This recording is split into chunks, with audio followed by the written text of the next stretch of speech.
আজকের ভিডিওটিতে আমরা জানব জামায়াতের আমির ডক্টর শফিকুর রহমান এবং বিএনপির চেয়ারপারসন তারেক জিয়ার শিক্ষাগত যোগ্যতা সম্পর্কে। বাংলাদেশের জামায়াতে ইসলামের আমির ডক্টর শফিকুর রহমান একজন পেশাদার চিকিৎসক। তিনি 1974 সালে বরমচাল উচ্চ বিদ্যালয় থেকে এসএসসি পাশ করেন। তারপর 1976 সালে সিলেট এমসি কলেজ থেকে এইচএসসি পাশ করেন।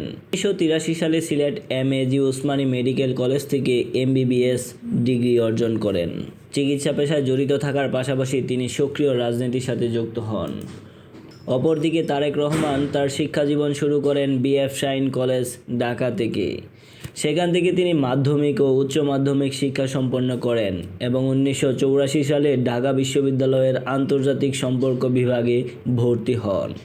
তবে স্নাতক ডিগ্রি অর্জনের দ্বিতীয় বর্ষের সময় তিনি তার বিশ্ববিদ্যালয়ের ক্যারিয়ার শেষ করেন এবং টেক্সটাইল শিল্প ও জাহাজ চলাচল খাতে ব্যবসা শুরু করেন।